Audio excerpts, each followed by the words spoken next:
Pulo, Rampati League, Oragon 3, dito sa Angeles Resort, Poblasyon, Muntinlupa. Pulo, magingay!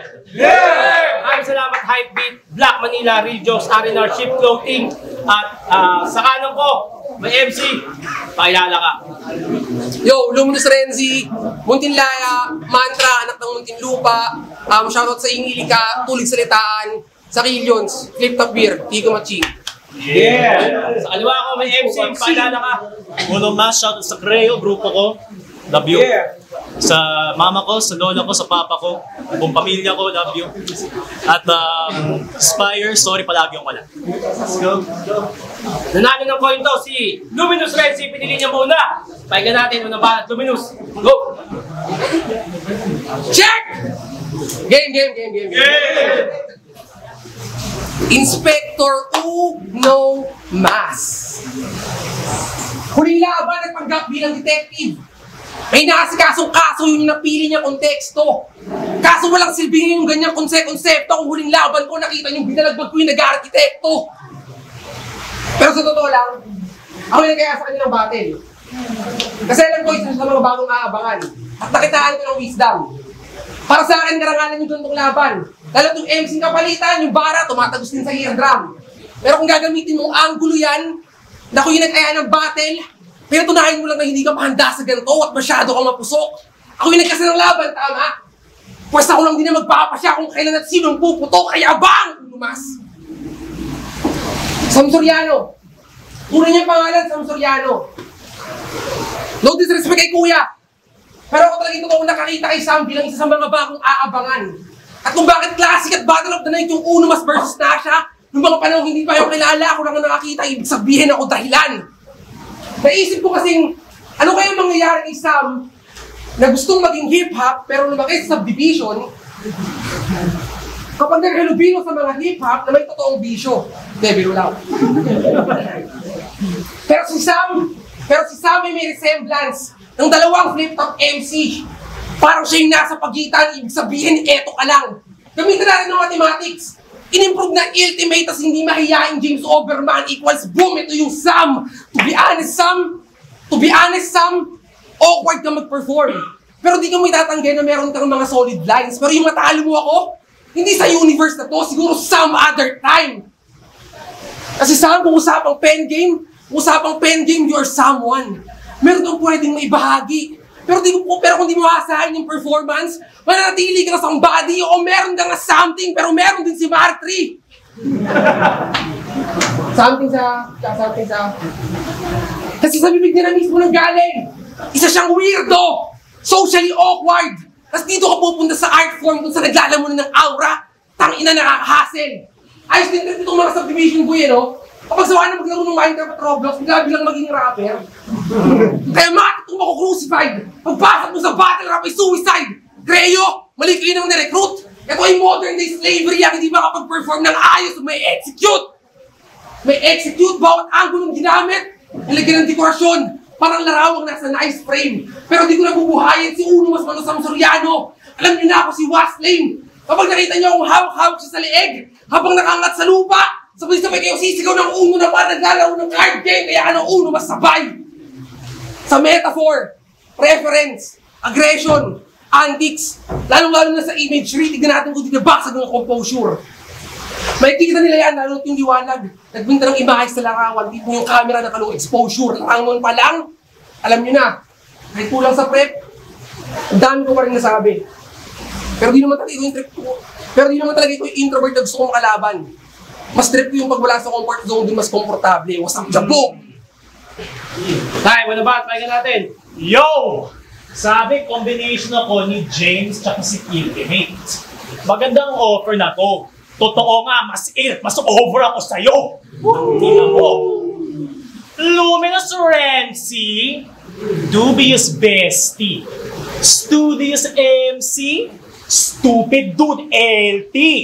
Pakulkid na bullshit at nuisance sa ESMI, ang movement unproven at useless i-testing, masungit, badungis, nangupit, nanaisti, habulin, hadukin, tatusin ng lefty. Eh yung inayabang all the time, nabisto ko yan. Pinaghirapang holorhyme, pang intro ko lang. Game! Sino unang nag-holo ride? Ba't di lubog sa Dolomite? Ang sarap-sarap i-combo, right? Ipatuwad at sodomize. Kung nauna, hilaw pa nga. Tama lang ang bottom line. Noon pa lang sa Type 2 Pro, tama lang at prototype. Magaling daw na vet. Better fuck around and find out. Grabe nga ang wild daw. Siya #1 sa tryouts. Tryouts?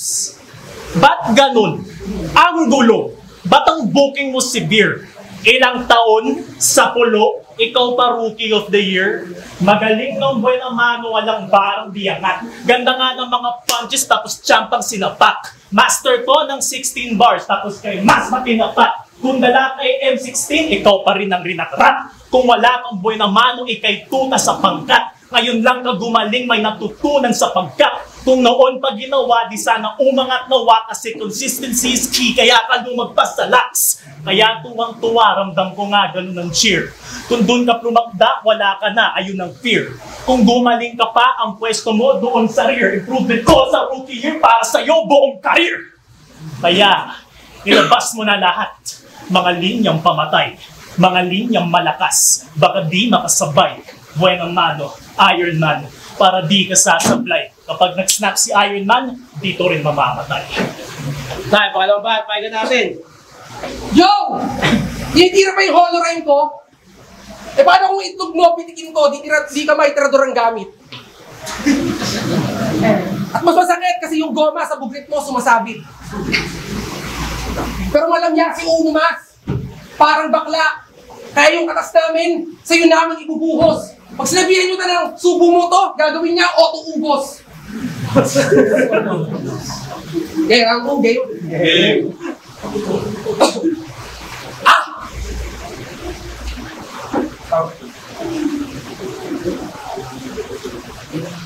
Sabi niya sa laban na kay Nasha, pagka-AI ko, alin sa'yo chat GPT. Wow! Allen Iverson? Bakit na nakakatakot? Pero nung naglaro ng basketball yung puluboy sa Alabang, tumira si Urumas lang bas bakod. Tangina mo! Ang ayos-ayos na may pag-uusap ni Kuya Sharon sa CQ para makapaglaro tayo. Halos nag-register pa lahat. Tapos nung pinasa na sa'yo yung bola, bigla mong babatuhin yung guard. Pero change topic. Alam nyo ba na ang Creo ay samahan ng mga gutom na rapper? Yes! Explain ko lang. Si D-Frog, gutom sa karangalan. Kaya ngayon nasa finals, pinipilit sungkitin yung kampinato. Si Nasha, gutom sa improvement. Kada battle, pinipilit paghahain ng bago. Si Simo, gutom sa karanasan. Kaya battle na patyatro, sabay niya inaatake. Si Batman, alam niyo na, gutom niya sa babae. O meron ba nakalimutan? Meron bang kulang sa aking tugon man? Ito naman si Unumas. Kung gutom lang, real talk. Sa 24 years ng talambuhay ko, ngayon pala ako nakita ng rich kid subdivision boy na patay gutom at matakaw. Kwento pa sa amin ni Batman, pag umorder ka sa Jollibee ng family nila, ayaw mo nang may kaagaw. Dahil baka sabihin nyo, lumag-lumang issue, out of nowhere, binibring ka, kwento ko lang kung ba't amin nalaman na gutom ka, kwento ko lang. August 17, 2024. Pagkatapos ng Buena Man event ng Pulo, dumaretso kami sa Circa Barcaloocan para manood ng sukdulan event ng Motus. Yung araw sinagad namin para may thrill. Suporta sa ibang tropang may battle, kwentuhan, tambay, inuman, tsaka chill. Take note, guys, take note. Bago nag-start yung event, nag-aya si Kuya J. Reggie na kumain.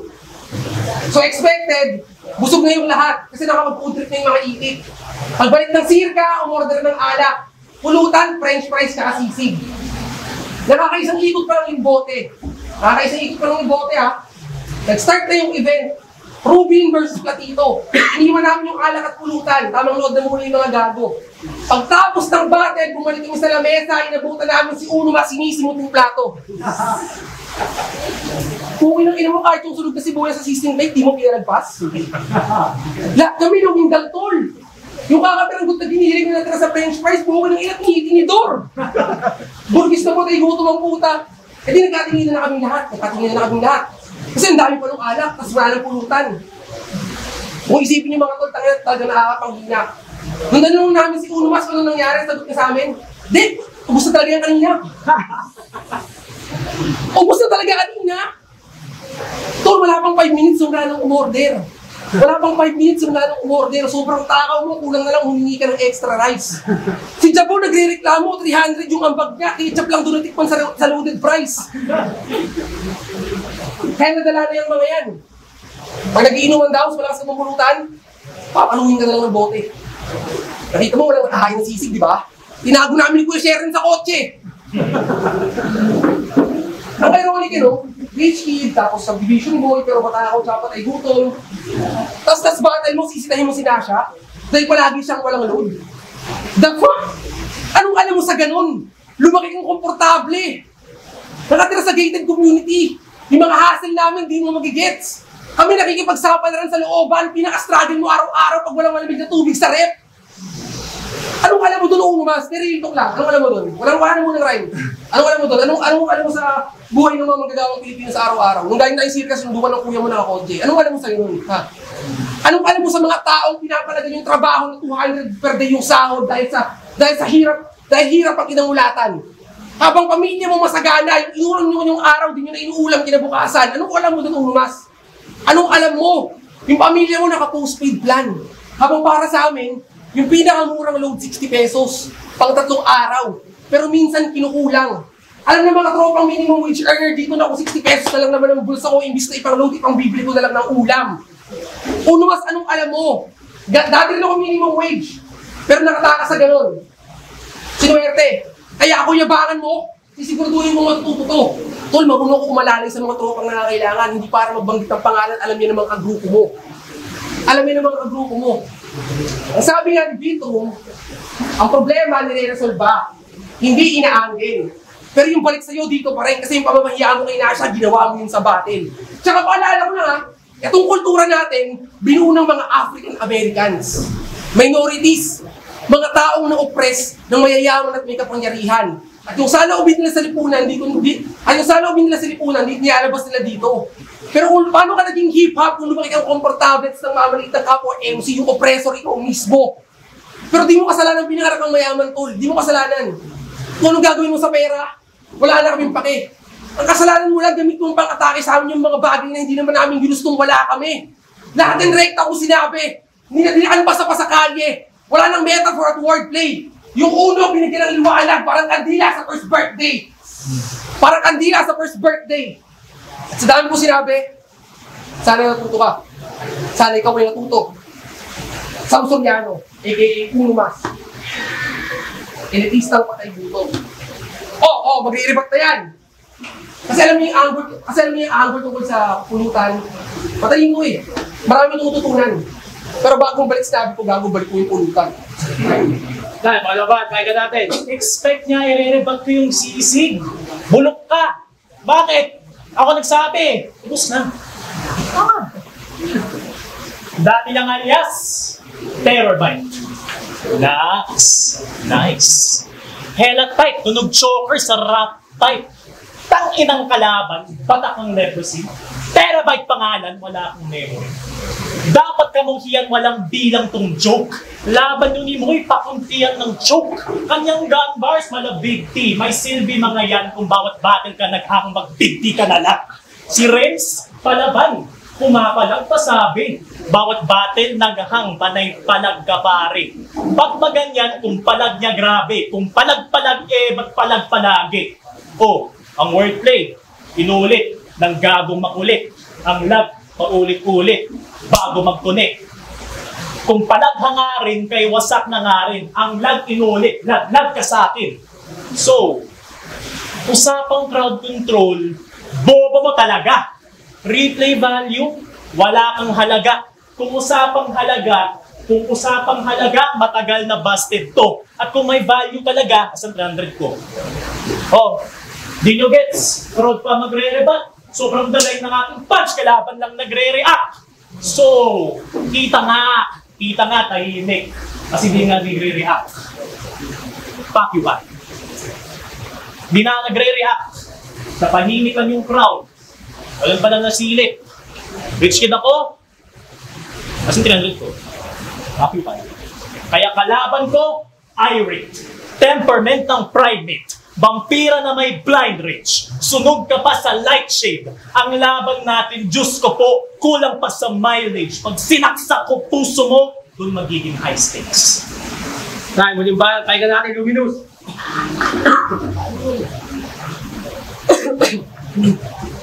Uno mas, may tanong ako. Ba't ang hilig mo mag-taglish? Ibasbas ka ba mula kay Marcel Bonifacio? O baka gusto mo mag-grupo si Gia at Puma, bagong miyembro ng alas 4? Tangina mo, kreyo ka na, gusto mo may ibang grupo ka pa? Masyado kang ganid sa biyaya. Tandaan mo, pwede lang mag-English, hindi tsaka mga Bisaya. Kasi kung sina Emar tulala, sagad sa kaliwa dahil sa lalim ng paggamit ng salita at mga ibahin, hindi mo may isip literal. Si Uno mas naman, Onyo Galawan, sagad sa kanan, tunog kanluran mo ang dayuhan, Estados Unidos, liberal. Kasi tol, ang battle rap, pinipilit natin iabot sa masa hanggang maaari. Kaya Tagalog ang madalas na ginagamit o kaya salitang kalye. Yan ang trabaho natin bilang mensahe, tayo ang sender.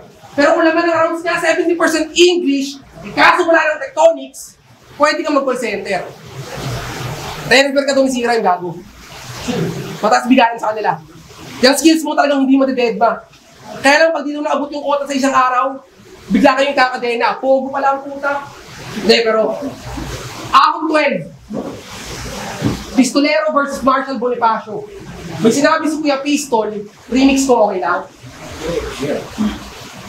Against na siya, congrats, panalo ka doon, walang buda. Pero aware ka ba na nung mismong event na yun, mabaho ka?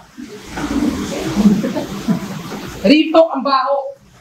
Ikaw yung dahilan kung ba't nasabi ni Kuya Sinyo kay Kuya Shernan sa battle nila na basta pulo baho. Kasi pagdating niya sa branded, ikaw yung una niyang naamoy at di siya nakapagsalita na parang nag-joke. Pag na-upload yung Sinyo versus Shernan, ikaw ang may kasalanan kung bakit yung katagang basta pulo baho isa na naman sa magiging running joke. Pero kinausap na siya ni Batman. Tungkol sa amoy niya. Sagot niya lang, dito nakita kasi ako sa aircon. Bilis ako pagpawisan. Tong ina, buong panis. Tol, paalala ko lang, si Kuya J. Reggie, laki niyan sa aircon, pero pag pinagpawisan niyan, di amoy putragis. Wanted 2, titulo semi, si Sir Kabar. Tandaan nyo? Ang baho niya pa rin. Akala namin nasa branded pa rin yung venue kasi yung amoy niya parang same scene. Tol, 60 katao lang yung laman ng Sirka, yung amoy mo pang ahon 13. Pang Flip-Top City Gym yung amoy ang puta. Bago mag-start yung event, tinabihan niya si Jericho. Naamoy siya. Nakalimutan lahat ng written kaya nag-freestyle. After ng event, nagsisi kaming hindi namin ginamit yung stage. Mas mabaho ka kapag beat style. Pero kahit gamitan mo ko ngayon ng bahay ka ng totoo kong baktulosis, hindi yan uubra. May kita pa rin yung pagkukulang mo. Yung amoy mo lang yung pang mama, pero usapang battle rap, mas magulang to. Usapang battle rap, mas magulang to, pero hindi. May ba tayo? Gusto ko lang pasalamat kung hindi pagkakataon para sa mga tao na din parte ng karir sa battle rap mula doon hanggang ngayon. Ay tulala. At sa ingili ka, naunang nagbukas sa akin ng pinto, nagparamdam sa akin na may punga ako sa singing na to.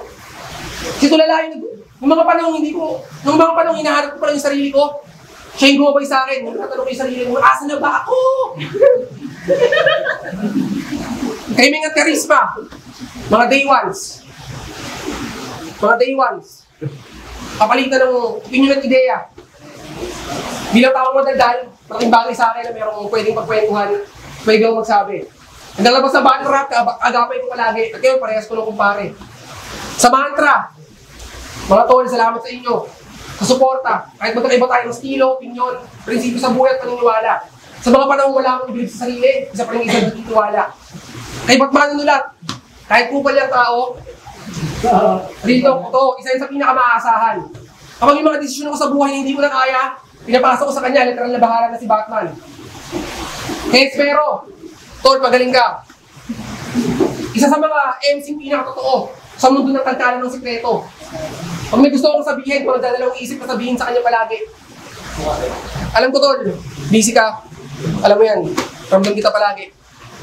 Ikaw, Shernan, sa pagtanggap sa pulo, sa mga kwentuhan sa biyahe, salamat. Salamat. Sa pagtanggap sa akin bilang isa sa taga-asikaso nitong liga. Sa buhay ko, napakalaki ng parte mo. At maging kalaban naman ng mundo, panatili ang kampi mo. O ano? Nagkalat na ba sa round 3? Parang sa maestro? Masyado na nagpakampante? Nawalan lang ng paki sa ulo, parang bulak-bulak na estudyante. Parang bulak-bulak na estudyante, at rin ko yung bulong-bulungan. Nalili ko yung bulong-bulungan, kaya sinusulatan ako ni Ming. Alam ko yan. Isa yun sa mga idol. Para sa akin, karangalan na may kumpara sa kanyang anino. Pero tol, para matapos na yung usapan, may ating body bag next year, tukuhin na lang natin kung para kanino. At para sa'yo, Pir. Salamat. Alam mo nang ako sa paghahanda, pero tuloy pa rin yung laban. Alam mo na maraming karangalan.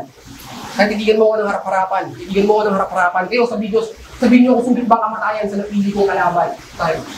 Tayo, malibat, pahay ka natin yung ulo. Tangin ang opening yan. Pwede bang iligpit ba to? Ba't ako mabaho? Dumidikit ako sa'yo. Akin. Si Luminous Light. Hype down, loser. Naghamon ka pa ng shootout aking light rounds group. Kung totoo ang afterlife, you'll find out sooner at tatama to sa Luminous Lights Out shooter. Kaya bang!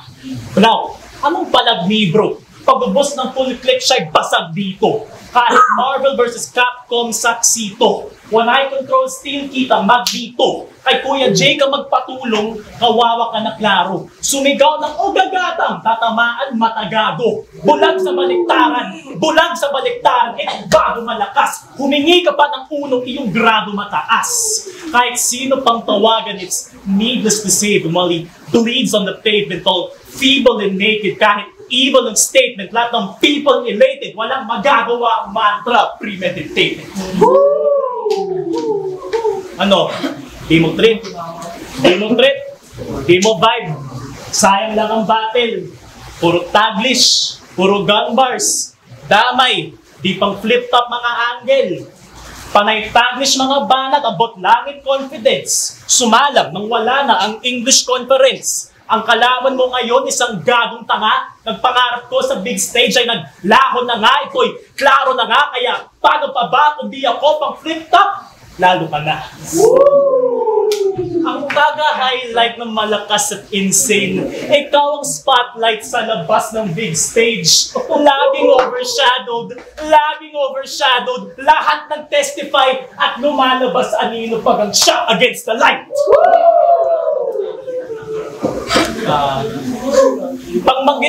Pagbanggit ko ba sa mantra, alinlangan na reject? Kalaban ko ay light, kaya kailangan mag-reflect. Inapakan na sa pawon halata na furious. Ang shades di kailangan at wala ng luminous.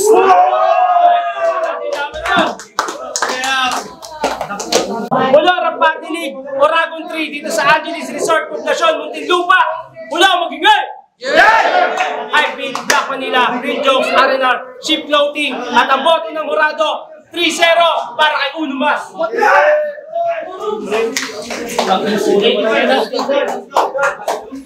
So, shoutout sa mama ko, sa papa ko, sa kapatid ko. Baby, I love you. Salamat sa prayer, putang ina, salamat sa lahat. I love you all. Thank you. Yo, Luminous Renzi, sobrang solid ni Uno Mas, tangay na. Isa sa dahilan kung bakit inaya ko siya ng battle kasi sobrang deserve niya ng ganung battle.